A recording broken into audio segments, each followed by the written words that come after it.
According to the 2002 National Electrical Code, Section 250.110 exempts luminaires from the grounding requirement if they are located at least 8 feet above the ground.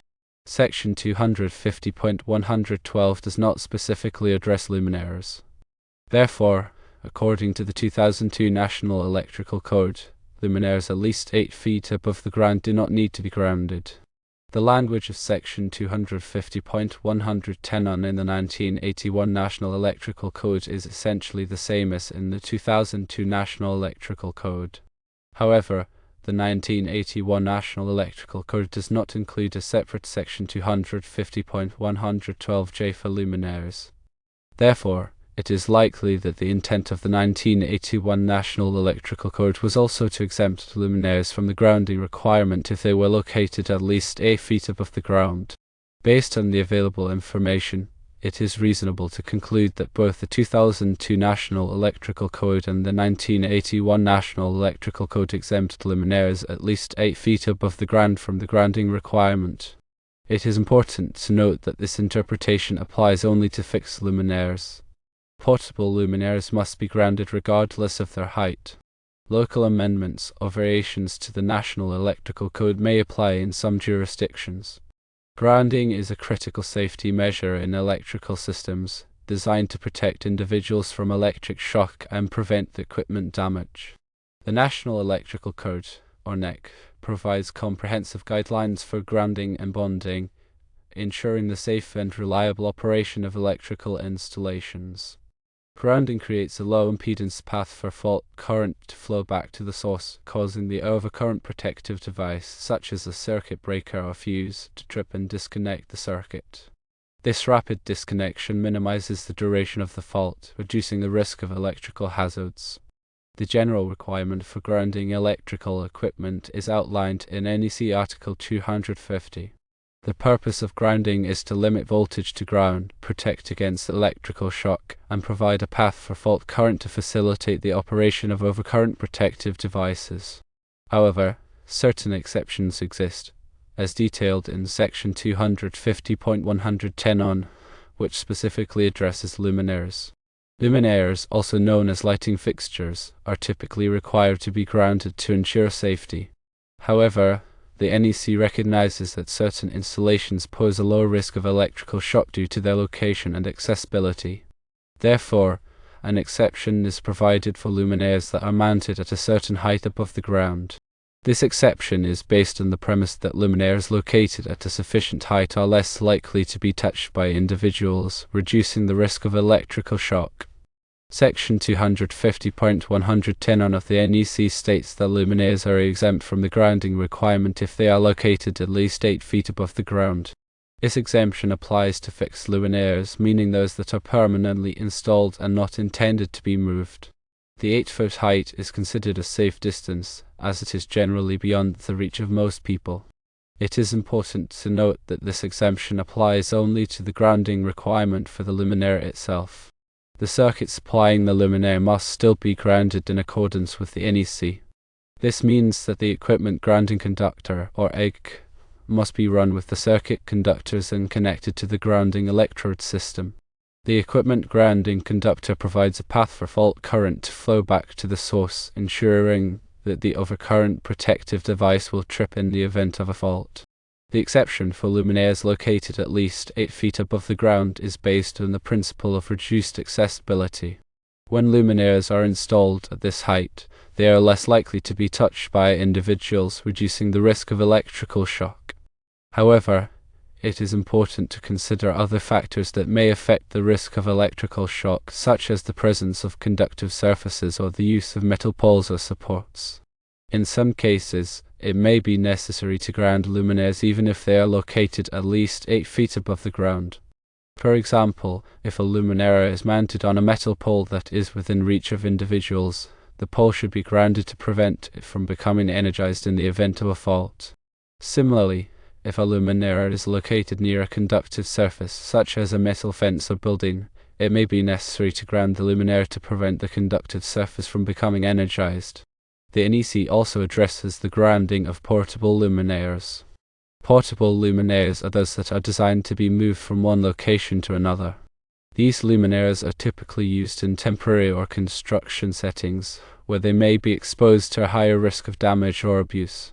Due to the increased risk of damage and abuse, portable luminaires are required to be grounded regardless of their height. This means that all portable luminaires must have a 3-wire cord and plug, with a third wire connected to the equipment grounding conductor. The equipment grounding conductor provides a path for fault current to flow back to the source, ensuring that the overcurrent protective device will trip in the event of a fault. In addition to the NEC requirements, local amendments or variations may apply in some jurisdictions. These local amendments may modify or add to the NEC requirements based on local conditions or concerns.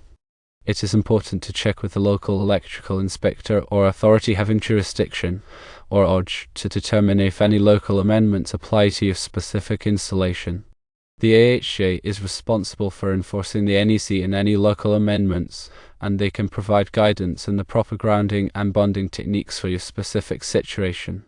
The interpretation of the NEC can sometimes be complex, and it is important to consult with a qualified electrical professional if you have any questions or concerns. A qualified electrical professional can assess your specific situation and provide guidance on the proper grounding and bonding techniques to ensure the safety and reliability of your electrical installation. The National Electrical Code is updated every 3 years, so it is important to stay up to date with the latest edition. The latest edition of the NEC incorporates changes and revisions based on new technologies, industry best practices, and field experience. Staying up to date with the latest edition of the NEC ensures that your electrical installations are safe, reliable, and compliant with the latest standards. Grounding is an essential aspect of electrical safety, and it is important to understand the NEC requirements for grounding and bonding. By following the NEC guidelines and consulting with a qualified electrical professional, you can ensure the safety and reliability of your electrical installations. Here are some additional considerations regarding the grounding of luminaires. Firstly, when installing luminaires, it is important to ensure that the equipment grounding conductor is properly sized. The size of the equipment grounding conductor is determined by the size of the overcurrent protective device protecting the circuit. Table 250.122 of the NEC provides guidance on the proper sizing of equipment grounding conductors. Secondly, it is important to ensure that all grounding connections are properly made. Grounding connections should be made using approved connectors and methods. The connections should be tight and secure to ensure a lower impedance path for fault current. Thirdly, when installing luminaires in wet or damp locations, it is important to use listed luminaires that are suitable for wet or damp locations. These luminaires are designed to withstand the effects of moisture and corrosion, ensuring that the grounding connections remain intact. Fourthly, it is important to regularly inspect the grounding system to ensure that it is functioning properly. The grounding system should be inspected for loose connections, corrosion, and damage. Any problems should be corrected promptly to ensure the continued safety and reliability of the electrical installation. Fifthly, when working on electrical equipment, it is important to always de-energize the circuit before beginning work. This can be done by turning off the circuit breaker or removing the fuse that supplies power to the circuit. De-energizing the circuit eliminates the risk of electric shock. Sixthly, it is important to use proper personal protective equipment, or PPE, when working on electrical equipment. PPE may include rubber gloves, safety glasses, and insulated tools. PPE helps to protect against electric shock and other electrical hazards. Seventhly, it is important to follow all applicable safety regulations and codes when working on electrical equipment. This includes the NEC, as well as any local amendments or variations. Following safety regulations and codes helps to ensure the safety of yourself and others. Eighthly, it is important to be aware of the potential hazards associated with working on electrical equipment. These hazards may include electric shock, arc flash, and arc blast. Understanding the potential hazards can help you to take the necessary precautions to protect yourself. Ninthly, it is important to have a qualified electrical professional perform any electrical work that you are not comfortable doing yourself. A qualified electrical professional has the knowledge, skills, and experience to perform electrical work safely and correctly. Tenthly, it is important to keep a record of all electrical work that is performed. This record should include the date of the work, the name of the person who performed the work, and a description of the work that was performed. Keeping a record of electrical work can help to track any problems or issues that may arise in the future. It is important to remember that grounding is a critical safety measure and it should be taken seriously. By following the NEC guidelines and consulting with a qualified electrical professional, you can ensure the safety and reliability of your electrical installations. The information provided is intended for general guidance only, and it should not be considered a substitute for professional electrical advice. Always consult with a qualified electrical professional before performing any electrical work.